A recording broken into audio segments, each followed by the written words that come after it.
ನಮಸ್ಕಾರ ಗೆಳೆಯರಿ, stock market Kannada ಚಾನಲ್ಗೆ ಸ್ವಾಗತ ಸುಸ್ವಾಗತ. ಗೆಳೆಯರಿ, ವಿಡಿಯೋದಲ್ಲಿ ಸೋಮವಾರ ನಮ್ಮ ಮಾರ್ಕೆಟ್ ನ ಮೇಲೆ ಪ್ರಭಾವ ಬೀರುವಂತ 3 ಕಂಪನಿಗಳ ಬಗ್ಗೆ ಕವರ್ ಮಾಡ್ತಾ ಇದ್ದೀನಿ. ಇಡೀ ಮಾರ್ಕೆಟ್ ಮೇಲೆ ಪ್ರಭಾವ ಬೀರ್ತವೆ ಅಂದ ತಕ್ಷಣ ಕೆಲವರು ಕಮೆಂಟ್ ಸೆಕ್ಷನ್ ಅಲ್ಲಿ ಹೇಳ್ತೀರಿ ಏನಂತಂದ್ರೆ, ನಮ್ಮ ಮಾರ್ಕೆಟ್ ಅಲ್ಲಿ 5,000 ಸ್ಟಾಕ್ ಗಳಿದಾವೆ, ಈ 3 ಸ್ಟಾಕ್ ಗಳು ಹಿಂಗೆ ಇಂಪ್ಯಾಕ್ಟ್ ಮಾಡ್ತವೆ ಅಂತ. ಬಟ್ ನಮ್ಮ ಮಾರ್ಕೆಟ್ ಅಂದ್ರೆ ಇಲ್ಲಿ ನಿಫ್ಟಿ ಹಾಗೂ ಸೆನ್ಸೆಕ್ಸ್. ಫಾರ್ ಎಕ್ಸಾಂಪಲ್, ನೀವು ಇಂಡಿಯನ್ ಮಾರ್ಕೆಟ್ ಅಂತಂದ್ರೆ ನಿಫ್ಟಿ ಹಾಗೂ ಸೆನ್ಸೆಕ್ಸ್ ನೋಡ್ತಿರೋ ಹೊರತು ಓವರ್ ಆಲ್ 7,000 ಶೇರ್ ಇದಾವೆ ಅಥವಾ 6,000 ಶೇರ್ ಇದಾವೆ ಅಂತ ಎಲ್ಲವನ್ನು ನೋಡೋದಿಲ್ಲ. ಇಂಡಿಯನ್ ಮಾರ್ಕೆಟ್ ನ ರೆಪ್ರೆಸೆಂಟ್ ಮಾಡೋದು ಯಾವುದು? ನಿಫ್ಟಿ ಹಾಗೂ ಸೆನ್ಸೆಕ್ಸ್. ಈ 2 ಇಂಡೆಕ್ಸ್ ಗಳ ಮೇಲೆ ಪ್ರಭಾವ ಬೀರುವಂತಹ ಸ್ಟಾಕ್ ಗಳು. ಯಾಕೆ ಪ್ರಭಾವ ಬೀರ್ತವೆ? ಪಾಸಿಟಿವ್ ಇರುತ್ತಾ, ನೆಗೆಟಿವ್ ಇರುತ್ತಾ, ಯಾವ ಸುದ್ದಿ ಬಂದಿದೆ, ಇದೆಲ್ಲವನ್ನು ಕೂಡ ತಿಳ್ಕೊಳ್ಳೋಣ ಬನ್ನಿ. ಇಲ್ಲಿ ಮೊದಲಿಗೆ ಡಿಸ್ಕ್ಲೇಮರ್ ಕೊಡ್ಲಿಕ್ಕೆ ಇಷ್ಟಪಡ್ತೀನಿ. ಇಲ್ಲಿ ಕವರ್ ಮಾಡ್ತಿರುವಂತ ಯಾವುದೇ ಸ್ಟಾಕ್ ಅನ್ನು ಕೂಡ ರೆಕಮೆಂಡ್ ಮಾಡ್ತಿಲ್ಲ. ನೀವು ಫರ್ದರ್ ಸ್ಟಡಿ ಮೆಡಿಟೇಷನ್ ತಗೊಳ್ಬಹುದು. ಆಸ್ ಎ ಎಜುಕೇಶನಲ್ ಪರ್ಪಸ್ ನಾನು ವಿಡಿಯೋ ಮುಂದೆ ತರ್ತಾ ಇದ್ದೀನಿ. ಹಾಗೆ ಡಿಸ್ಕ್ರಿಪ್ಷನ್ ಅಲ್ಲಿ ಅಕೌಂಟ್ ಓಪನಿಂಗ್ ಲಿಂಕ್ ಇರುತ್ತೆ. ಇಂಟ್ರೆಸ್ಟ್ ಇರೋರು ಅಕೌಂಟ್ ಅನ್ನು ಓಪನ್ ಮಾಡ್ಕೊಳ್ಬಹುದು. ಹಾಗೆ ನಿಮ್ಗೆ ಏನಾದ್ರು ಇನ್ವೆಸ್ಟ್ಮೆಂಟ್ ಗೆ ಸಂಬಂಧಪಟ್ಟಂತ ಸಪೋರ್ಟ್ ಬೇಕಿದ್ರೆ ಈ ನಂಬರ್ ಗಳಿಗೆ ಕಾಂಟ್ಯಾಕ್ಟ್ ಮಾಡಬಹುದು. ಇಲ್ಲಿ ಮೆನ್ಷನ್ ಮಾಡಿರುವಂತ ಎಲ್ಲ ಸರ್ವಿಸಸ್ ನಮ್ಮ ಮೂಲಕ ಸಿಗುತ್ತೆ. ಬಟ್ ಕಂಡೀಷನ್ ಒಂದೇ, ನಮ್ಮ ಮೂಲಕ ನೀವು ಅಕೌಂಟ್ ಓಪನ್ ಮಾಡಿರ್ಬೇಕು. ಡಿಸ್ಕ್ರಿಪ್ಷನ್ ಅಲ್ಲಿ ಲಿಂಕ್ ಇದೆ, ಅಕೌಂಟ್ ಓಪನ್ ಮಾಡ್ಕೊಳ್ಳಿ, ನಂತರ ಕಾಂಟ್ಯಾಕ್ಟ್ ಮಾಡಿ. ಹಾಗೆ ಅಕೌಂಟ್ ಓಪನ್ ಮಾಡುವಾಗ ಏನಾದ್ರು ಸಮಸ್ಯೆಗಳಾದ್ರೆ ಕೂಡ ಇದೇ ನಂಬರ್ ಗೆ ಕಾಲ್ ಮಾಡಿ, ನಮ್ಮ ಟೀಮ್ ಇಂದ ನಿಮ್ಗೆ ಸಪೋರ್ಟ್ ಸಿಗುತ್ತೆ. ಇನ್ನು ಸೋಮವಾರ ಮಾರ್ಕೆಟ್ ನ ಮೇಲೆ ಪ್ರಭಾವ ಬೀರುವಂತಹ ಸ್ಟಾಕ್ ಗಳ ಕಡೆ ಬರೋಣ. ಅದರಲ್ಲಿ ಮೊದಲನೇ ಸ್ಟಾಕ್ ಬಂದು HDFC ಬ್ಯಾಂಕ್. ಇವತ್ತು ಈ ವಿಡಿಯೋದಲ್ಲಿ ಕವರ್ ಮಾಡ್ತಿರುವಂತಹ 3 ಕಂಪನಿಗಳು ಕೂಡ ರಿಸಲ್ಟ್ ಅನ್ನು ಅನೌನ್ಸ್ ಮಾಡಿದೆ. ಆ ರಿಸಲ್ಟ್ ನ ಇಂಪ್ಯಾಕ್ಟ್ ನಮಗೆ ಸೋಮವಾರ ಮಾರ್ಕೆಟ್ ಅಲ್ಲಿ ನೋಡ್ಲಿಕ್ಕೆ ಸಿಗುತ್ತೆ. HDFC ಬ್ಯಾಂಕ್ ಕೂಡ ಇವತ್ತು ರಿಸಲ್ಟ್ ಅನ್ನು ಅನೌನ್ಸ್ ಮಾಡಿದೆ. ರಿಸಲ್ಟ್ ಹೇಗಿದೆ ನೋಡೋಣ, ನಂತರ ಬೇರೆ ವಿಚಾರಗಳ ಬಗ್ಗೆ ಮಾತಾಡೋಣ. ಬೇರೆ ಕಂಪನಿಯ ಸ್ಟ್ಯಾಂಡ್ ಅಲೋನ್ ನಂಬರ್ಸ್ ಇರುವಂತಹ ಪೇಜ್ ನ ಓಪನ್ ಮಾಡಿದೀನಿ. ಈಗ ಇಲ್ಲಿ ಮೆನ್ಷನ್ ಮಾಡಿರುವಂತಹ ನಂಬರ್ಸ್ ಎಲ್ಲಾನು ಕೂಡ ಕೋಟಿಗಳಲ್ಲಿದೆ. ಸೀಕ್ವೆನ್ಸ್ ನೋಡಬಹುದು. ಇದು ಇಯರ್ ಆನ್ ಇಯರ್ ಡೇಟಾ, ಅಂದ್ರೆ ಲಾಸ್ಟ್ ಇಯರ್ 2024 ಡಿಸೆಂಬರ್ದು. ಇದು ಸೆಪ್ಟೆಂಬರ್ 2025. ಇದು ಡಿಸೆಂಬರ್ 2025. ಕಂಪನಿಯ ಟೋಟಲ್ ಇನ್ಕಮ್ ಅನ್ನ ನೋಡೋದಾದ್ರೆ ಇಲ್ಲಿದೆ ನೋಡಬಹುದು. ಟೋಟಲ್ ಇನ್ಕಮ್ ಹಿಂದಿನ ವರ್ಷ 87,460 ಕೋಟಿ ಇತ್ತು. ಹಿಂದಿನ ಕ್ವಾರ್ಟರ್ಲಿ 91,040 ಕೋಟಿ, ಈಗ 90,005 ಕೋಟಿ ಆಗಿದೆ. ಇಯರ್ಲಿ ಇಂಪ್ರೂವ್ಮೆಂಟ್ ಇದೆ ನಂಬರ್ಸ್ ಅಲ್ಲಿ revenue wise. But quarterly down ಇದೆ, ಸುಮಾರು 1,000 ಕೋಟಿ ಕಡಿಮೆ ಆಗಿದೆ. ಹಿಂದಿನ ಕ್ವಾರ್ಟರ್ಗೆ ಹೋಲಿಸಿದ್ರೆ, ಸೆಪ್ಟೆಂಬರ್ ಕ್ವಾರ್ಟರ್ಗೆ ಹೋಲಿಸಿದ್ರೆ 1,000 ಕೋಟಿ ಕಡಿಮೆ ಆಗಿದೆ ಕಂಪನಿಯ ಟೋಟಲ್ ಇನ್ಕಮ್. ನಂತರ ಎಕ್ಸ್ಪೆನ್ಸಸ್, ಟೋಟಲ್ ಎಕ್ಸ್ಪೆಂಡಿಚರ್ ನೋಡೋದಾದ್ರೆ ಹಿಂದಿನ ವರ್ಷ ನೋಡಬಹುದು 62,460 ಕೋಟಿಯನ್ನ ಖರ್ಚು ಮಾಡಿತ್ತು ಕಂಪನಿ. ಹಿಂದಿನ ಕ್ವಾರ್ಟರ್ಲಿ 63,117 ಕೋಟಿ ಖರ್ಚು ಮಾಡಿತ್ತು, ಈಗ 62,907 ಕೋಟಿಯನ್ನ ಖರ್ಚು ಮಾಡಿದೆ. ಇನ್ಕಮ್ ಇಂದ ಎಕ್ಸ್ಪೆನ್ಸಸ್ ಕಳೆದ್ಮೇಲೆ PBT ಸಿಗುತ್ತೆ. ಅದರಲ್ಲೂ ಇದು ಬ್ಯಾಂಕಿಂಗ್ ಸ್ಟಾಕ್ ಆಗಿರೋದ್ರಿಂದ ಬಿಫೋರ್ ಪ್ರಾವಿಷನ್ಸ್ ನಾವು ನೋಡಬೇಕಾಗುತ್ತೆ. Operating profit before provisions and contingencies ನೋಡಬಹುದು. ಹಿಂದಿನ ವರ್ಷ 25,000 ಕೋಟಿ ಇತ್ತು. ಹಿಂದಿನ ಕ್ವಾರ್ಟರ್ಲಿ 27,923 ಕೋಟಿ ಇತ್ತು, ಈಗ 27,097 ಕೋಟಿ ಇದೆ. ಇಯರ್ಲಿ ಕ್ವಾರ್ಟರ್ಲಿ ಕಂಪೇರ್ ಮಾಡಿದ್ರೆ ಇಯರ್ಲಿ ಇಂಪ್ರೂವ್ ಆಗಿದೆ, ಬಟ್ ಕ್ವಾರ್ಟರ್ಲಿ ಡೌನ್ ಇದೆ ಪರ್ಫಾರ್ಮೆನ್ಸ್ ನೋಡಬಹುದು. ಇನ್ನು ಪ್ರಾವಿಷನ್ಸ್ ಕಡೆ ಬಂದ್ರೆ, ಪ್ರಾವಿಷನ್ಸ್ ಅಂದ್ರೆ ಕಂಪನಿ ಕೊಟ್ಟಿರುವಂತ ಲೋನ್ ಅಲ್ಲಿ ಬರದೇ ಇರೋದನ್ನ ಕಂಪನಿ ತನ್ನ ಲಾಭದಲ್ಲಿ ಎತ್ತಿಡ್ತಾ ಇದೆ. ಎಷ್ಟು ಕೋಟಿ ಎತ್ತಿಟ್ಟಿದೆ ಅಂತ ನೋಡಿದ್ರೆ ಪ್ರಾವಿಷನ್ಸ್ ನೋಡಬಹುದು. 3,153 ಕೋಟಿ ಇತ್ತು ಹಿಂದಿನ ವರ್ಷ. ಹಿಂದಿನ ಕ್ವಾರ್ಟರ್ಲಿ 3,500 ಕೋಟಿ, ಈಗ 2,837 ಕೋಟಿ ಇದೆ. ಇಯರ್ಲಿ ಕ್ವಾರ್ಟರ್ಲಿ ಕಂಪೇರ್ ಮಾಡಿದ್ರೆ ಡೌನ್ ಆಗಿದೆ. ಅಂದ್ರೆ ಇದು ಒಳ್ಳೆ ಸುದ್ದಿ. ಪ್ರಾವಿಷನ್ಸ್ ಕಡಿಮೆ ಆದಷ್ಟು ಒಳ್ಳೇದು, ಯಾಕೆಂದ್ರೆ ಕಂಪನಿ ಕೊಡ್ತಿರುವಂತಹ ಲೋನ್ ವಾಪಸ್ ಬರ್ತಿದೆ ಅನ್ನೋದನ್ನ ತೋರಿಸುತ್ತೆ ಪ್ರಾವಿಷನ್ಸ್ ಕಡಿಮೆ ಆಗೋದು. ಹಾಗಾಗಿ ಇಯರ್ಲಿ ಕ್ವಾರ್ಟರ್ಲಿ 2 ಕಡೆ ಪ್ರಾವಿಷನಿಂಗ್ ಕಡಿಮೆ ಆಗಿದೆ. ಖಂಡಿತ ಇದು ಒಂದು ಒಳ್ಳೆ ಸುದ್ದಿ ಅಥವಾ ಪಾಸಿಟಿವ್ ಸುದ್ದಿ ಅಂತಾನೆ ಹೇಳ್ಬಹುದು. ಇನ್ನು ಟ್ಯಾಕ್ಸ್ ಎಕ್ಸ್ಪೆನ್ಸಸ್ ಬರುತ್ತೆ. ಟ್ಯಾಕ್ಸ್ ಎಕ್ಸ್ಪೆನ್ಸಸ್ ಕಳೆದ್ಮೇಲೆ net profit for the period ನಾವು ಈ ರೋ ನಲ್ಲಿ ನೋಡೋದಾದ್ರೆ ಹಿಂದಿನ ವರ್ಷ ನೋಡಬಹುದು 16,735 ಕೋಟಿ ಇತ್ತು ಕಂಪನಿಯ ನೆಟ್ ಪ್ರಾಫಿಟ್. ಹಿಂದಿನ ಕ್ವಾರ್ಟರ್ಲಿ 18,641 ಕೋಟಿ, ಈಗ 18,653 ಕೋಟಿ ಆಗಿದೆ. ಇಯರ್ಲಿ ಕ್ವಾರ್ಟರ್ಲಿ 2 ಕಡೆ ಇಂಪ್ರೂವ್ ಆಯ್ತು. ಯಾಕೆ ಇಂಪ್ರೂವ್ ಆಯ್ತು? ಇಲ್ಲಿ ಪ್ರಾವಿಷನಿಂಗ್ ಕಡಿಮೆ ಆಯ್ತು, ಹಾಗಾಗಿ ಇಲ್ಲಿ ಇಂಪ್ರೂವ್ ಆಯ್ತು ನೆಟ್ ಪ್ರಾಫಿಟ್. ಯಾಕಂದ್ರೆ ಪ್ರಾವಿಷನಿಂಗ್ ಅನ್ನ ಕಂಪನಿ ತನ್ನ ಲಾಭದಿಂದನೇ ಎತ್ತಿಡಬೇಕು, ಹಾಗಾಗಿ ಅದನ್ನ ಮೈನಸ್ ಮಾಡಿದ್ಮೇಲೆ ನೆಟ್ ಪ್ರಾಫಿಟ್ ನೋಡಿದ್ರೆ ಇಯರ್ಲಿ ಕ್ವಾರ್ಟರ್ಲಿ 2 ಕಡೆ ಇಂಪ್ರೂವ್ ಆಗಿದೆ. ಕ್ವಾರ್ಟರ್ಲಿ ಬಿಗ್ ಇಂಪ್ರೂವ್ಮೆಂಟ್ ಏನಲ್ಲ, ಸ್ಲೈಟ್ಲಿ ಅಪ್ ಆಗಿದೆ. ಬಟ್ ಸ್ಟಿಲ್ PBT ಕಂಪೇರ್ ಮಾಡಿದ್ರೆ ಒಳ್ಳೆ ಇಂಪ್ರೂವ್ಮೆಂಟ್ ನೋಡ್ಲಿಕ್ಕೆ ಸಿಕ್ಕಿದೆ. ಅದನ್ನ ನೀವು ಇಲ್ಲಿ ಅಬ್ಸರ್ವ್ ಮಾಡಬಹುದು. ಇನ್ನು EPS ನೋಡೋದಾದ್ರೆ ಸೇಮ್ ಪ್ರಪೋರ್ಷನೇಟ್ ಅಲ್ಲಿ ಅಡ್ಜಸ್ಟ್ ಆಗುತ್ತೆ. 10.95, 12.14, 12.13 ಇದೆ ನೋಡಬಹುದು. ಇನ್ನು ಇದೊಂದು ಬ್ಯಾಂಕಿಂಗ್ ಕಂಪನಿ ಆಗಿರೋದ್ರಿಂದ NPA ನೋಡೋದು ಬಹಳ ಮುಖ್ಯ ಆಗುತ್ತೆ. ಗ್ರಾಸ್ NPS ನೋಡಬಹುದು. ಹಿಂದಿನ ವರ್ಷ 1.42 ಇತ್ತು, ಹಿಂದಿನ ಕ್ವಾರ್ಟರ್ಲಿ 1.24, ಈಗಲೂ ಕೂಡ 1.24 ಇದೆ. ಅಂದ್ರೆ ಇಯರ್ಲಿ NPS ಕಡಿಮೆ ಆಗಿದೆ, ಪಾಸಿಟಿವ್ ಸುದ್ದಿ ಅಗೇನ್. ಬಟ್ ಕ್ವಾರ್ಟರ್ಲಿ ಫ್ಲಾಟ್ ಇದೆ. ಇನ್ನು ನೆಟ್ NPA ನಲ್ಲೂ ಕೂಡ 0.46 ಇತ್ತು ಹಿಂದಿನ ವರ್ಷ, ಹಿಂದಿನ ಕ್ವಾರ್ಟರ್ಲಿ 0.42, ಈಗಲೂ ಕೂಡ 0.42 ಇದೆ. ಅಂದ್ರೆ ಫ್ಲಾಟ್ ಇದೆ. ಇಯರ್ಲಿ ಕ್ವಾರ್ಟರ್ಲಿ ಕಂಪೇರ್ ಮಾಡಿದ್ರೆ ಕ್ವಾರ್ಟರ್ಲಿ ಫ್ಲಾಟ್ ಇದೆ, ಇಯರ್ಲಿ NPS ಕಡಿಮೆ ಆಗಿದೆ. ಅದು ಒಂದು ಒಳ್ಳೆ ಸುದ್ದಿ. ಅಂದ್ರೆ ಅಸೆಟ್ ಕ್ವಾಲಿಟಿ ಇಯರ್ಲಿ ಇಂಪ್ರೂವ್ ಆಗಿದೆ, ಕ್ವಾರ್ಟರ್ಲಿ ಫ್ಲಾಟ್ ಇದೆ. ಇನ್ನು ಸೆಗ್ಮೆಂಟ್ ವೈಸ್ ರೆವಿನ್ಯೂ ನೋಡೋದಾದ್ರೆ, ಅಂದ್ರೆ ಬಿಸ್ನೆಸ್ ಸೆಗ್ಮೆಂಟ್ ವೈಸ್ ಎಲ್ಲಿ ಪರ್ಫಾರ್ಮೆನ್ಸ್ ಚೆನ್ನಾಗಿದೆ ಅಂತ. ಟ್ರೆಜರಿನಲ್ಲಿ ನೋಡಬಹುದು ಪರ್ಫಾರ್ಮೆನ್ಸ್ ಕ್ವಾರ್ಟರ್ಲಿ ಸ್ವಲ್ಪ ಡೌನ್ ಇದೆ, ಇಯರ್ಲಿ ಇಂಪ್ರೂವ್ ಆಗಿದೆ. ರಿಟೇಲ್ ಬ್ಯಾಂಕಿಂಗ್ ಕಂಪನಿಯ ಕೋರ್ ಬಿಸ್ನೆಸ್ ಬಂದು ರಿಟೇಲ್ ಕಡೆನೆ ಫೋಕಸ್ ಮಾಡುತ್ತೆ ನೋಡಬಹುದು. ರಿಟೇಲ್ ಅಲ್ಲಿ 2 ಕಡೆ ಇಂಪ್ರೂವ್ಮೆಂಟ್ ಇದೆ.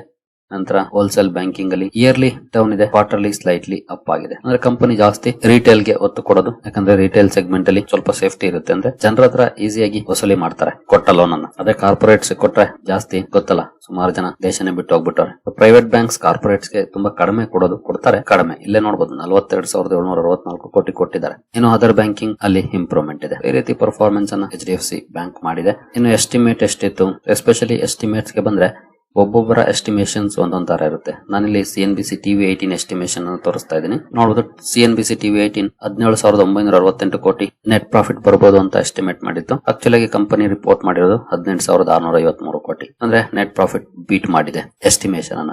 ಇನ್ನು NII ಅಂದ್ರೆ ನೆಟ್ ಇಂಟ್ರೆಸ್ಟ್ ಇನ್ಕಮ್ 32,762 ಕೋಟಿ ಬರಬಹುದು ಅನ್ನೋ ಎಸ್ಟಿಮೇಟ್ ಅನ್ನ ಮಾಡಿದ್ರು. 32,615 ಕೋಟಿಯನ್ನ ರಿಪೋರ್ಟ್ ಮಾಡಿದೆ. ಸ್ವಲ್ಪ ಕಡಿಮೆ ಇದೆ, ಅಂದ್ರೆ ನಿಯರ್ಲಿ 150 ಕೋಟಿ ಕಡಿಮೆ ರಿಪೋರ್ಟ್ ಮಾಡಿದೆ ಕಂಪನಿ. ನೋಡಬಹುದು ಈ ರೀತಿಯ ನಂಬರ್ಸ್ ಅನ್ನ HDFC ಬ್ಯಾಂಕ್ ರಿಪೋರ್ಟ್ ಮಾಡಿದೆ. ಇನ್ನು ನೆಕ್ಸ್ಟ್ ಸ್ಟಾಕ್ ನಾವು ಬರೋದಾದ್ರೆ ಅದು ICICI ಬ್ಯಾಂಕ್. ಇದು ಕೂಡ ಅಗೇನ್ ಇನ್ನೊಂದು ಬ್ಯಾಂಕಿಂಗ್ ಸ್ಟಾಕ್. ಎರಡು ಕಂಪನಿಗಳು ಕೂಡ ಪ್ರೈವೇಟ್ ಬ್ಯಾಂಕಿಂಗ್ ಸೆಕ್ಟರ್ ಅಲ್ಲಿ number 1 and 2 companies. ICICI bank ಕೂಡ ಇವತ್ತು ರಿಸಲ್ಟ್ ಅನ್ನು ಅನೌನ್ಸ್ ಮಾಡಿದೆ. ಅಗೇನ್ ಸ್ಟ್ಯಾಂಡ್ ಅಲೋನ್ ನಂಬರ್ಸ್ ಅನ್ನು ನಾನು ಇಲ್ಲಿ ಓಪನ್ ಮಾಡಿದ್ದೀನಿ. ಸೀಕ್ವೆನ್ಸ್ ಸೇಮ್ ಇದೆ, year on year, quarter on quarter. ಇದು ಪ್ರೆಸೆಂಟ್ ಕ್ವಾರ್ಟರ್ದು. ಕಂಪನಿಯ ಟೋಟಲ್ ಇನ್ಕಮ್ ನೋಡಿದ್ರೆ ಇಂದಿನ ವರ್ಷ 48,367 ಕೋಟಿ ಇತ್ತು. ಇಲ್ಲಿರುವಂತಹ ನಂಬರ್ಸ್ ಕೂಡ ಕೋಟಿಗಳಲ್ಲಿದೆ. ಇಂದಿನ ಕ್ವಾರ್ಟರ್ಲಿ 49,333 ಕೋಟಿ, ಈಗ 49,334 ಕೋಟಿ ಇದೆ. ಅಂದ್ರೆ ಕ್ವಾರ್ಟರ್ಲಿ ಫ್ಲಾಟ್ ಇದೆ, ಇಯರ್ಲಿ ಇಂಪ್ರೂವ್ಮೆಂಟ್ ಇದೆ. ಈ ರೀತಿ ನಂಬರ್ಸ್ ಅನ್ನ ಕೊಟ್ಟಿದೆ ICICI ಬ್ಯಾಂಕ್ ಇನ್ಕಮ್ ವೈಸ್. ನಂತರ ಎಕ್ಸ್ಪೆನ್ಸಸ್, ಟೋಟಲ್ ಎಕ್ಸ್ಪೆನ್ಸಸ್ ನೋಡಬಹುದು 31,481 ಕೋಟಿ. ಇಂದಿನ ಕ್ವಾರ್ಟರ್ಲಿ 32,035 ಕೋಟಿ, ಈಗ 31,978 ಕೋಟಿ ಇದೆ. ಬ್ಯಾಂಕ್ ಸ್ವಲ್ಪ ಖರ್ಚುಗಳನ್ನ ಕಡಿಮೆ ಮಾಡ್ಕೊಂಡಿದೆ ಲಾಸ್ಟ್ ಕ್ವಾರ್ಟರ್ಗೆ ಹೋಲಿಸಿದ್ರೆ, ಅದೊಂದು ಅಡ್ವಾಂಟೇಜ್ ಆಗುತ್ತೆ. ಬಟ್ ಇಯರ್ಲಿ ಇನ್ಕ್ರೀಸ್ ಆಗಿದೆ, ಬಟ್ ಲಾಸ್ಟ್ ಕ್ವಾರ್ಟರ್ ಹೋಲಿಸಿದ್ರೆ ಸ್ವಲ್ಪ ಕಡಿಮೆ ಮಾಡ್ಕೊಂಡಿದೆ. ನಂತರ ಆಪರೇಟಿಂಗ್ ಪ್ರಾಫಿಟ್ ಅನ್ನ ನೋಡೋದಾದ್ರೆ ಬಿಫೋರ್ ಪ್ರಾವಿಷನ್ಸ್ ನೋಡಬಹುದು. ಇಂದಿನ ವರ್ಷ 16,886 ಕೋಟಿ ಇತ್ತು. ಇಂದಿನ ಕ್ವಾರ್ಟರ್ಲಿ 17,297 ಕೋಟಿ, ಈಗ 17,355 ಕೋಟಿ ಇದೆ. ಇಯರ್ಲಿ ಕ್ವಾರ್ಟರ್ಲಿ ಎರಡು ಕಡೆ operating profit wise performance improve ಆಯ್ತು. ಬಟ್ ಪ್ರಾವಿಷನಿಂಗ್ ನೋಡ್ಬೇಕಲ್ಲ. ಪ್ರಾವಿಷನ್ಸ್ ಗೆ ಬಂದ್ರೆ ಇಂದಿನ ವರ್ಷ 1,826 ಕೋಟಿಯನ್ನ ಕಂಪನಿ ಪ್ರಾವಿಷನಿಂಗ್ ಮಾಡಿತ್ತು. ಇಂದಿನ ಕ್ವಾರ್ಟರ್ಲಿ 914 ಕೋಟಿ, ಈಗ 2,555 ಕೋಟಿ. ಇಯರ್ಲಿ ಆಗ್ಬಹುದು ಅಥವಾ ಕ್ವಾರ್ಟರ್ಲಿ ಆಗ್ಬಹುದು, ಪ್ರಾವಿಷನಿಂಗ್ ಜಾಸ್ತಿ ಆಗಿದೆ. ಇದು ಒಂದು ನೆಗೆಟಿವ್ ಇಂಡಿಕೇಟರ್ ಅಂತಾನೆ ಹೇಳ್ಬೋದು, ಪ್ರಾವಿಷನಿಂಗ್ ಜಾಸ್ತಿ ಆಗಿರೋದನ್ನ. ಇದರಿಂದ ಪ್ರಾಫಿಟಬಿಲಿಟಿ ಕೂಡ ಕಡಿಮೆ ಆಗುತ್ತೆ. ನಂತರ ಟ್ಯಾಕ್ಸ್ ಎಕ್ಸ್ಪೆನ್ಸಸ್ ಬರುತ್ತೆ. ಟ್ಯಾಕ್ಸ್ ಎಕ್ಸ್ಪೆನ್ಸಸ್ ಕಳೆದ್ಮೇಲೆ net profit for the period ನೋಡಬಹುದು 11,792 ಕೋಟಿ ಇತ್ತು ಇಂದಿನ ವರ್ಷ. ಇಂದಿನ ಕ್ವಾರ್ಟರ್ಲಿ 12,358 ಕೋಟಿ, ಈಗ 11,317 ಕೋಟಿ ಆಯ್ತು. ಇಯರ್ಲಿ ಕ್ವಾರ್ಟರ್ಲಿ ಎರಡು ಕಡೆ ಡೌನ್ ಆಯ್ತು, ಯಾಕೆಂದ್ರೆ ಪ್ರಾವಿಷನಿಂಗ್ ಜಾಸ್ತಿ ಆಗಿದೆ. ಇಯರ್ಲಿ ಮೋರ್ ದೆನ್ ಡಬಲ್ ಆಗಿದೆ, ಕ್ವಾರ್ಟರ್ಲಿ ಕೂಡ ಅಷ್ಟೇ ನಿಯರ್ಲಿ ಟ್ರಿಪಲ್ ಆಗಿದೆ. ಪ್ರಾವಿಷನಿಂಗ್ ಜಾಸ್ತಿ ಆಗಿದ್ರಿಂದ ಕಂಪನಿಯ ಪ್ರಾಫಿಟ್ ಕಡಿಮೆ ಆಯಿತು. HDFC ಬ್ಯಾಂಕ್ ಅಲ್ಲಿ ಪ್ರಾವಿಷನಿಂಗ್ ಕಡಿಮೆ ಆಗಿತ್ತು, ಪ್ರಾಫಿಟ್ ಇಂಪ್ರೂವ್ ಆಯಿತು. ಬಟ್ ಇಲ್ಲಿ ಪ್ರಾವಿಷನಿಂಗ್ ಜಾಸ್ತಿ ಆಗಿದೆ, ಪ್ರಾಫಿಟ್ ರೆಡ್ಯೂಸ್ ಆಗಿದೆ. ಈ ರೀತಿಯ ಪರ್ಫಾರ್ಮೆನ್ಸ್ ಅನ್ನ ICICI ಬ್ಯಾಂಕ್ ಮಾಡಿದೆ. ಇನ್ನು EPS ಕಡೆ ಬಂದ್ರೆ ಸೇಮ್ ಪ್ರಪೋರ್ಷನೇಟ್ ಅದು ಕೂಡ ಅಡ್ಜಸ್ಟ್ ಆಗುತ್ತೆ. ನೋಡಬಹುದು 15.84, 16.72, 17.31. ಇಯರ್ಲಿ ಕ್ವಾರ್ಟರ್ಲಿ ಎರಡು ಕಡೆ ಡೌನ್ ಇದೆ. ನಂತರ NPA ಕಡೆ ಬಂದ್ರೆ ಇಲ್ಲಿ ಯಾವ ರೀತಿ ಇದೆ ಪರ್ಫಾರ್ಮೆನ್ಸ್ ಅಂತ 1.96 ಇತ್ತು ಇಂದಿನ ವರ್ಷ, 1.58 ಇತ್ತು ಇಂದಿನ ಕ್ವಾರ್ಟರ್ಲಿ, ಈಗ 1.53 ಇದೆ. ಅಂದ್ರೆ NPA ವೈಸ್ ಪರ್ಫಾರ್ಮೆನ್ಸ್ ಚೆನ್ನಾಗಿದೆ, ಇಂಪ್ರೂವ್ ಆಗಿದೆ. NPA ಕಡಿಮೆ ಆಗಿದೆ. ನೆಟ್ NPA ಗೆ ಬಂದ್ರೆ ಇಲ್ಲೂ ಕೂಡ ಪರ್ಫಾರ್ಮೆನ್ಸ್ ಇಂಪ್ರೂವ್ ಆಗಿದೆ. ಇಯರ್ಲಿ ಆಗ್ಬೋದು ಅಥವಾ ಕ್ವಾರ್ಟರ್ಲಿ ಆಗ್ಬೋದು. ಅಂದ್ರೆ ಅಸೆಟ್ ಕ್ವಾಲಿಟಿ ಇಂಪ್ರೂವ್ ಆಗಿದೆ ICICI ಬ್ಯಾಂಕ್ ಅಲ್ಲೂ ಕೂಡ. ಬಟ್ ಈ ಸಲ ಪ್ರಾವಿಷನಿಂಗ್ ಸ್ವಲ್ಪ ಜಾಸ್ತಿ ಆಗಿದೆ. ಅದೊಂದು ನೆಗೆಟಿವ್ ಪಾಯಿಂಟ್ ICICI ಬ್ಯಾಂಕ್ ನ ನಂಬರ್ಸ್ ಅಲ್ಲಿ ನೋಡ್ಲಿಕ್ಕೆ ಕಾಣ್ತಾ ಇದೆ.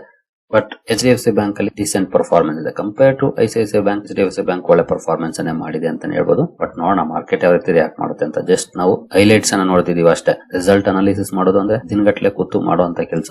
ನಾವು 5-10 ನಿಮಿಷದಲ್ಲಿ ಏನು ಮಾಡಕ್ ಆಗೋದಿಲ್ಲ, ಅಷ್ಟೊಂದು ಚೆಕ್ ಮಾಡಕ್ಕಂತೂ ಆಗೋದಿಲ್ಲ. ಹೈಲೈಟ್ಸ್ ಅನ್ನ ನೋಡಿದ್ರೆ ಖಂಡಿತ ಈ ಎರಡು ಪಾಯಿಂಟ್ಸ್ ಎದ್ದು ಕಾಣ್ತಾ ಇದೆ. ಅಲ್ಲಿ ಪ್ರಾವಿಷನಿಂಗ್ ಕಡಿಮೆ ಆಗಿದೆ, ಇಲ್ಲಿ ಪ್ರಾವಿಷನಿಂಗ್ ಜಾಸ್ತಿ ಆಗಿದೆ. ಬಟ್ NPA ವೈಸ್ ಎರಡು ಕಡೆ ಒಳ್ಳೆ ಪರ್ಫಾರ್ಮೆನ್ಸ್ ಇದೆ. ಇನ್ನು ಸೆಗ್ಮೆಂಟ್ ವೈಸ್ ರೆವೆನ್ಯೂ ನೋಡೋದಾದ್ರೆ ಇವರು ಕೂಡ ಜಾಸ್ತಿ ರಿಟೇಲ್ ಗೆ ಕಾನ್ಸಂಟ್ರೇಷನ್ ಮಾಡೋದು. ಕ್ವಾರ್ಟರ್ಲಿ ಸ್ವಲ್ಪ ಡೌನ್ ಇದೆ ರಿಟೇಲ್ ಬ್ಯಾಂಕಿಂಗ್, ಇಯರ್ಲಿ ಇಂಪ್ರೂವ್ ಆಗಿದೆ. ಹೋಲ್ಸೇಲ್ ಬ್ಯಾಂಕಿಂಗ್ ಅಲ್ಲಿ ಇಯರ್ಲಿ ಕ್ವಾರ್ಟರ್ಲಿ ಎರಡು ಕಡೆ ಇಂಪ್ರೂವ್ ಆಗಿದೆ ನೋಡಬಹುದು. ಟ್ರೆಜರಿನಲ್ಲಿ ಇಯರ್ಲಿ ಕ್ವಾರ್ಟರ್ಲಿ ಎರಡು ಕಡೆ ಸ್ವಲ್ಪ ಡೌನ್ ಇದೆ. ಅದರ್ ಬ್ಯಾಂಕಿಂಗ್ ಸರ್ವಿಸಸ್ ಗೆ ಬಂದ್ರೆ ಅಲ್ಲಿ ಕ್ವಾರ್ಟರ್ಲಿ ಸ್ವಲ್ಪ ಇಂಪ್ರೂವ್ ಆಗಿದೆ, ಇಯರ್ಲಿ ಡೌನ್ ಇದೆ. ಟ್ರೆಜರಿನಲ್ಲಿ ಕಂಪನಿ ಇಂಪ್ರೂವ್ಮೆಂಟ್ ಮಾಡ್ಕೊಳ್ಬೇಕಾಗುತ್ತೆ. ಹಾಗೆ ರಿಟೇಲ್ ಬ್ಯಾಂಕಿಂಗ್ ಅಲ್ಲೂ ಕೂಡ ಕ್ವಾರ್ಟರ್ಲಿ ಸ್ವಲ್ಪ ಡೌನ್ ಇದೆ. ಈ ರೀತಿ ಪರ್ಫಾರ್ಮೆನ್ಸ್ ಅನ್ನ ಸೆಗ್ಮೆಂಟ್ ವೈಸ್ ಮಾಡಿದೆ ICICI ಬ್ಯಾಂಕ್. ಓವರಾಲ್ ಎರಡು ಬ್ಯಾಂಕ್ ಗಳ ನಂಬರ್ಸ್ ಅನ್ನ ನೋಡಿದ್ವಿ. ಹಾಗಾದ್ರೆ ಮೂರನೇ ಸ್ಟಾಕ್ ಯಾವುದು? ಮೂರನೇ ಸ್ಟಾಕ್ ಹೋಗೋದಕ್ಕೆ ಮುಂಚೆ ICICI ಬ್ಯಾಂಕ್ ನ ಎಸ್ಟಿಮೇಷನ್ಸ್ ಎಷ್ಟಿತ್ತು ನೋಡೋಣ. ಅಗೇನ್ CNBC TV18 ಓಪನ್ ಮಾಡಿದೀನಿ. ನೆಟ್ ಪ್ರಾಫಿಟ್ ನೋಡಬಹುದು 12,379 ಕೋಟಿ ರಿಪೋರ್ಟ್ ಮಾಡಬಹುದು ಅನ್ನೋಂತ ಎಸ್ಟಿಮೇಟ್ ಅನ್ನ ಮಾಡಿದ್ರು. ಬಟ್ ಕಂಪನಿ ರಿಪೋರ್ಟ್ ಮಾಡಿದ್ದು 11,318 ಕೋಟಿ. NIA 22,092 ಕೋಟಿ ಎಸ್ಟಿಮೇಟ್ ಮಾಡಿದ್ರು, 21,932 ಕೋಟಿಯನ್ನ ರಿಪೋರ್ಟ್ ಮಾಡಿದೆ. ಇಲ್ಲಿ ಎಸ್ಟಿಮೇಷನ್ ಬೀಟ್ ಮಾಡಕ್ ಆಗಿಲ್ಲ. ನೋಡೋಣ ನಾಳೆ ಮಾರ್ಕೆಟ್ ಯಾವ ರೀತಿ ರಿಯಾಕ್ಟ್ ಮಾಡುತ್ತೆ ಅಂತ. ಇನ್ನು ಮೂರನೇ ಸ್ಟಾಕ್ ಬರುತ್ತಾದ್ರೆ ಅದು Reliance industries. Reliance industries numbers ಅನ್ನ ಈಗಾಗಲೇ ಹಿಂದಿನ ವಿಡಿಯೋದಲ್ಲಿ ಡೀಟೇಲ್ ಆಗಿ ಕವರ್ ಮಾಡಿದ್ದೀನಿ. ಈ ಮೂರು ಸ್ಟಾಕ್ ಗಳು ನಾಳೆ ಅಂದ್ರೆ ಸೋಮವಾರ ನಮ್ಮ ಮಾರ್ಕೆಟ್ ನ ಮೇಲೆ ದೊಡ್ಡ ಪರಿಣಾಮವನ್ನು ಬೀರುವಂತ ಕೇಪಬಿಲಿಟಿ ಇರುವಂತಹ ಸ್ಟಾಕ್ ಗಳು. ಯಾಕೆ ಅಂತಂದ್ರೆ ಈ ಮೂರು ಹೈಯೆಸ್ಟ್ ವೈಟೇಜ್ ಅನ್ನ ಹೊಂದಿರುವಂತಹ ಸ್ಟಾಕ್ ಗಳು ನಿಫ್ಟಿ 50 ಈವನ್ ಸೆನ್ಸೆಕ್ಸ್ ಅಲ್ಲೂ ಕೂಡ. ನಾನೀಗ ಜಸ್ಟ್ 50 ವೈಟೇಜ್ ಅನ್ನ ಓಪನ್ ಮಾಡಿದ್ದೀನಿ. ನೋಡಬಹುದು ಡಿಸೆಂಬರ್ 31, 2025 ಅನೌನ್ಸ್ಮೆಂಟ್ ಇದು. ಅಲ್ಲಿಂದ ಈಗ ಚೇಂಜಸ್ ಆಗಿರುವಂತದ್ದು ಈಗಿರುವಂತಹ ವೈಟೇಜ್. HDFC ಬ್ಯಾಂಕ್ 12.72% ವೈಟೇಜ್ ಅನ್ನು ಹೊಂದಿದೆ. Reliance industries 8.9%, ICICI bank 8%. ಅಂದ್ರೆ ಈ ಮೂರು ಸ್ಟಾಕ್ ಗಳನ್ನ ಸೇರಿಸಿದ್ರೆ ನಿಯರ್ಲಿ 30% ವೈಟೇಜ್ ಬರುತ್ತೆ. Nearly more than 29%, nearly 30% weightage ಬರುತ್ತೆ. ಈ ಮೂರು ಸ್ಟಾಕ್ ಗಳ ಪರ್ಫಾರ್ಮೆನ್ಸ್ ಡೈರೆಕ್ಟ್ ಆಗಿ ನಮ್ಮ ಇಂಡೈಸಸ್ ಗಳ ಪರ್ಫಾರ್ಮೆನ್ಸ್ ಮೇಲೆ ಇಂಪ್ಯಾಕ್ಟ್ ಅನ್ನ ಮಾಡುತ್ತೆ. ಇಲ್ಲಿ ಒಳ್ಳೆ ಪರ್ಫಾರ್ಮೆನ್ಸ್ ಬಂತ ಮಾರ್ಕೆಟ್ ಅಲ್ಲಿ ಟ್ರೆಂಡ್ ಪಾಸಿಟಿವ್ ಆಗುವಂತ ಪ್ರಾಬಬಿಲಿಟಿ ಜಾಸ್ತಿ ಇರುತ್ತೆ. ನೆಗೆಟಿವ್ ಆಯ್ತಾ ನೆಗೆಟಿವ್ ಆಗುವಂತ ಚಾನ್ಸಸ್ ಇರುತ್ತೆ. ಬಟ್ ಇಲ್ಲಿ ಮೂರು ಕಂಪನಿಗಳಲ್ಲಿ ಯಾವ ರೀತಿ ಪರ್ಫಾರ್ಮೆನ್ಸ್ ಬರುತ್ತೆ, ಎಸ್ಪೆಷಲಿ ರಿಲಯನ್ಸ್ ಇಂಡಸ್ಟ್ರೀಸ್ ನ ನಂಬರ್ಸ್ ಚೆನ್ನಾಗಿದೆ. HDFC ಬ್ಯಾಂಕ್ ನ ಪರ್ಫಾರ್ಮೆನ್ಸ್ ಕೂಡ ಆಸ್ ಪರ್ ಮೈ ಒಪಿನಿಯನ್ ಚೆನ್ನಾಗಿದೆ. ಬಟ್ ICICI ಬ್ಯಾಂಕ್ ಎಸ್ಪೆಷಲಿ ಒಂದೇ ಒಂದು ಡಿಸಪಾಯಿಂಟ್ಮೆಂಟ್ ಅಂದ್ರೆ ಈ ಸಲ ಪ್ರಾವಿಷನಿಂಗ್ ಜಾಸ್ತಿ ಆಗಿದೆ. ಆ ಒಂದು ಡಿಸಪಾಯಿಂಟ್ಮೆಂಟ್ ಇದೆ. ಇದಕ್ಕೆ ಮಾರ್ಕೆಟ್ ಯಾವ ರೀತಿ ರಿಯಾಕ್ಟ್ ಮಾಡುತ್ತೆ ಕಾದು ನೋಡಬೇಕು. ಆ ಒಂದು ನೆಗೆಟಿವ್ ಪಾಯಿಂಟ್ ಅನ್ನು ಹೊರತುಪಡಿಸಿದ್ರೆ ಖಂಡಿತ ನಂಬರ್ಸ್ ಚೆನ್ನಾಗಿದೆ ICICI ಬ್ಯಾಂಕ್ ಕೂಡ. ಬಟ್ ಸ್ಟಿಲ್ ಕಂಪನಿ ಪ್ರಾಫಿಟಬಲ್ ಇದೆ, ಲಾಸ್ ರಿಪೋರ್ಟ್ ಮಾಡಿಲ್ಲ, ಪ್ರಾಫಿಟಬಲ್ ಇರೋದು. 11,000 ಕೋಟಿ ಪ್ರಾಫಿಟ್ ಅನ್ನ ರಿಪೋರ್ಟ್ ಮಾಡಿದೆ. ಬಟ್ ಪ್ರಾವಿಷನಿಂಗ್ ಜಾಸ್ತಿ ಆಗಿರೋದನ್ನ ಮಾರ್ಕೆಟ್ ಯಾವ ರೀತಿ ತಗೊಳುತ್ತೆ ಅದು ಬಹಳ ಮುಖ್ಯ. ಬಿಗ್ ಪ್ಲೇಯರ್ಸ್ ಯಾವ ರೀತಿ ತಗೊಳ್ತಾರೆ, ಯಾಕಂದ್ರೆ ಯೂಶುವಲಿ ನಾವು ಈ ಹಿಂದೆ ಹಲವು ಸಲ ನಂಬರ್ಸ್ ಅನ್ನ ನೋಡಿದಾಗ ಹೇಗಿದೆ ಅಂದ್ರೆ ಬೇರೆ ಬ್ಯಾಂಕಿಂಗ್ ಕಂಪನಿಗಳು ಅಂಡರ್ ಪರ್ಫಾರ್ಮೆನ್ಸ್ ಮಾಡಿದಂತ ಸಂದರ್ಭದಲ್ಲಿ ICICI ಬ್ಯಾಂಕ್ ಬೆಟರ್ ಪರ್ಫಾರ್ಮೆನ್ಸ್ ಮಾಡಿ ತೋರಿಸಿದೆ. ಒಂದು ಸ್ಟ್ಯಾಂಡರ್ಡ್ ಅನ್ನ ಸೆಟ್ ಮಾಡಿದೆ. ಹಾಗಾಗಿ ಎಕ್ಸ್ಪೆಕ್ಟೇಷನ್ ಜಾಸ್ತಿ ಇರುತ್ತೆ. ಅಂತ ಸಂದರ್ಭದಲ್ಲಿ ಸ್ವಲ್ಪ ವೇರಿಯೇಷನ್ ಆದ್ರೂ ಕೂಡ ಓವರ್ ರಿಯಾಕ್ಷನ್ ಬರುವಂತ ಚಾನ್ಸಸ್ ಕೂಡ ಇರುತ್ತೆ. ಹಾಗಾಗಿ ಕಾದು ನೋಡಬೇಕಾಗಿದೆ. ಒಟ್ಟಿನಲ್ಲಿ ಸೋಮವಾರ ಈ ಮೂರು ಕಂಪನಿಗಳು ಮಾರ್ಕೆಟ್ ನ ಮೂಡನ್ನ ಡಿಸೈಡ್ ಮಾಡುವಂತ ಕೇಪಬಿಲಿಟಿಯನ್ನ ಹೊಂದಿದ್ದಾವೆ. HDFC ಬ್ಯಾಂಕ್, ICICI ಬ್ಯಾಂಕ್ ಹಾಗೂ ರಿಲಯನ್ಸ್ ಇಂಡಸ್ಟ್ರೀಸ್. ಯಾಕೆಂದ್ರೆ ನಿಯರ್ಲಿ 30% ವೈಟೇಜ್ ಅನ್ನ ಹೊಂದಿದ್ದಾವೆ ಇಂಡೆಕ್ಸ್ ಅಲ್ಲಿ. ನನಗಾಗ್ಲೇ ಮೊದಲಿಗೆ ಹೇಳಿದ್ದೀನಿ, ಇಡೀ ಮಾರ್ಕೆಟ್ ಮೇಲೆ ಪ್ರಭಾವ ಬೀರುತ್ತವೆ ಅಂದ್ರೆ ನಿಫ್ಟಿ 50 ಮೇಲೆ ಅಂತ ಅರ್ಥ. ಯಾಕಂದ್ರೆ ಇಂಡಿಯನ್ ಮಾರ್ಕೆಟ್ ಅಂದ್ರೆ ನೋಡೋದು ನಿಫ್ಟಿ 50 ಹಾಗೂ ಸೆನ್ಸೆಕ್ಸ್ ಅನ್ನ, ಯಾವ್ದೋ small cap, mid cap, micro cap index ಅನ್ನ ನೋಡಿ ಇಂಡಿಯನ್ ಮಾರ್ಕೆಟ್ ಅಂತ ಅನ್ನಲ್ಲ. ಅದೇ ನಾವು ಅಮೆರಿಕನ್ ಮಾರ್ಕೆಟ್ ಅಂದ್ರೆ ಡೌ ಜೋನ್ಸ್ ಅನ್ನ, ನಾಸ್ಡಾಕ್ ಅನ್ನ ನೋಡೋದು. ಅಲ್ಲೂ ಸಾಕಷ್ಟು ಬೇರೆ ಬೇರೆ ಇಂಡೆಕ್ಸಸ್ ಗಳಿದಾವೆ. ಓವರ್ ಆಲ್ ಮಾರ್ಕೆಟ್ ನ ರೆಪ್ರೆಸೆಂಟ್ ಮಾಡುವಂತ 2 ಬಿಗ್ ಇಂಡೆಕ್ಸ್ ಗಳೇನಿದಾವೆ ಅವುಗಳ ಪರ್ಫಾರ್ಮೆನ್ಸ್ ನ ಮೇಲೆ ಇಂಪ್ಯಾಕ್ಟ್ ಅನ್ನ ಮಾಡುವಂತ ಕೆಪಾಸಿಟಿ ಇದೆ. ಹಾಗೆ ಕೆಲವು ಸಲ ಹೆಡ್ಲೈನ್ ಇಂಡೆಕ್ಸ್ ಯಾವ ರೀತಿ ರಿಯಾಕ್ಟ್ ಮಾಡುತ್ತೆ ಅದರ ತರನೇ ಬೇರೆ ಇಂಡೆಕ್ಸಸ್ ಗಳು ರಿಯಾಕ್ಟ್ ಮಾಡುವಂತ ಪ್ರಾಬಬಿಲಿಟಿ ಕೂಡ ಇರುತ್ತೆ. ಯಾಕಂದ್ರೆ ಸೆಂಟಿಮೆಂಟ್ ಮೀಟರ್ ಕೆಲವು ಸಲ ಹೆಡ್ಲೈನ್ ಇಂಡೆಕ್ಸಸ್ ಮೇಲೆ ಡಿಪೆಂಡ್ ಆಗ್ಬಿಡುತ್ತೆ. ಕಾದು ನೋಡಬೇಕು ಯಾವ ರೀತಿ ರಿಯಾಕ್ಷನ್ ಬರುತ್ತೆ ಅಂತ. As per my opinion results okay, but market opinion ಏನು ಅದು ಸೋಮವಾರ ಗೊತ್ತಾಗುತ್ತೆ. ನಿಮ್ಮ ಒಪಿನಿಯನ್ ಏನು ಅದನ್ನ ಕಮೆಂಟ್ ಸೆಕ್ಷನ್ ಅಲ್ಲಿ ತಿಳಿಸಿ, ನಾನು ಸಹ ತಿಳ್ಕೊಳ್ತೀನಿ.